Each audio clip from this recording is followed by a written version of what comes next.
hilang dari sejarah pembentukan bangsa dan negara.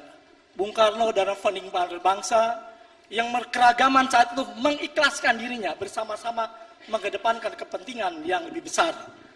Dasar negara adalah Pancasila dengan merangkum keragaman yang ada. Nilai ini 79 tahun yang lalu ditetapkan oleh founding father bangsa. Nilai itu sekarang tentu menjadi pudar. Maka tentu kalau jajaran jadi bupati kita melakukan konsep. Kalau JJ dan Rona jadi gubernur, maka akan mendapatkan konsep pelita program edukasi lintas agama. Hadirin sekalian, konflik intoleransi sesungguhnya dipicu oleh kecurigaan masing-masing pihak. Konflik agama dipicu oleh sesuatu yang masing-masing curiga pada masing-masing agama. Kalau menempatkan kepercayaan, kalau menempatkan saling menghargai dan kehormatan, pasti toleransi itu tidak akan terjadi, hadirin sekalian. Hadirin sekalian, kalau FKUB sekarang ada di kabupaten, itu adalah yang bersifat elitis. Maka kalau JJ Ronald mendapat mandat, FKUB berada di tingkat yang paling bawah, terutama yang keragamannya begitu sangat majemuk. Itu yang akan kita lakukan, dan tentu bupati, gubernur, pemimpin tingkatannya hadir untuk memfasilitasi, mendorong itu, karena itu adalah sesuatu yang penting, sesuatu yang sangat fundamental bagi kehidupan berbangsa dan bernegara. Baik, terima kasih. Sekali lagi kami ingatkan kepada para pendukung untuk tetap menjaga ketenangan. Karena kalau sampai tidak tenang, pasangan calon Anda tidak mendengar dengan jelas, maka akan merugikan pasangan calon gubernur dan calon wakil gubernur yang Anda dukung. Terima kasih atas kerjasamanya. Baik, selanjutnya kami persilahkan kepada calon gubernur nomor urut 1, Bapak Acep Adang, untuk menanggapi dalam waktu 1 menit, waktu dimulai dari saat Anda berbicara. Terkait dengan masalah toleransi beragama, kita tentu akan mengajukan masalah kebijakan toleransi beragama, artinya memasukkan nilai-nilai toleransi di dalam semua kebijakan pemerintah, terutama yang berkaitan dengan pendidikan, ruang publik, dan pembangunan tempat-tempat rumah ibadah. Yang kedua, pendidikan toleransi di sekolah. Dibuatkan kurikulum yang terkait dengan masalah toleransi keberagaman.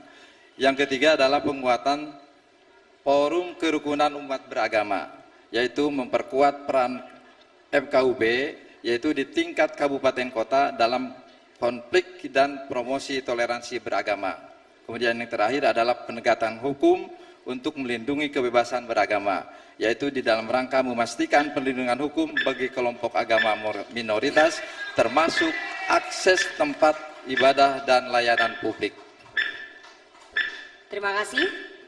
Selanjutnya kami persilakan Bapak Ahmad Saiku, calon gubernur nomor urut 3, menanggapi jawaban dari Cagup nomor urut 2. Waktu Anda 1 menit dimulai dari Anda berbicara. Menurut pandangan pasangan ASI, kami akan melakukan 3 hal. Yang pertama adalah kaitan beragama ini kita akan kembalikan kepada konstitusi. Konstitusi kita menjamin hak kehidupan beragama. Beragama adalah hak yang paling asasi, sehingga tidak bisa kemudian diintervensi. Yang kedua, kita tentu harus punya komitmen untuk mengikuti peraturan perundang-undangan. Kita harus ikut rule of law, aturan apa yang diberlakukan di negeri ini, dan kemudian melakukan law enforcement, penegakan hukum terhadap pelanggar-pelanggar yang mencederai hak-hak aturan perundang-undangan. Dan yang ketiga, kami mengusulkan adanya suasana kebersamaan lintas agama sejak dini, bukan pada hal-hal yang krusial, tapi hal yang lebih sederhana, menanam pohon bersama, kita bekerja bersama-sama, gotong royong bersama-sama, inilah yang akan membangun toleransi. Baik, terima kasih. Waktu Anda telah habis.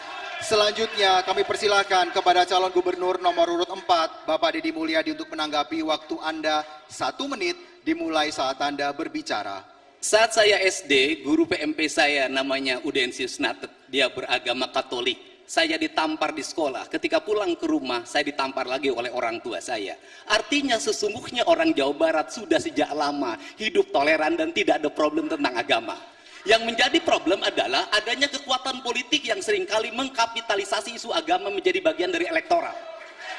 Untuk itu, kalau ingin merukunkan orang Jawa Barat, saya katakan orang Jawa Barat itu toleran. Cuman orang Jawa Barat adalah tidak berani menghadapi orang yang intoleran. Pelaku intoleran di Jawa Barat ada dua komunitas. Satu kaum urban, yang kedua adalah kaum migran. Kalau seperti itu diperlukan political will adalah namanya Udensius Natet, dia beragama Katolik. Saya ditampar di sekolah, ketika pulang ke rumah saya ditampar lagi oleh orang tua saya.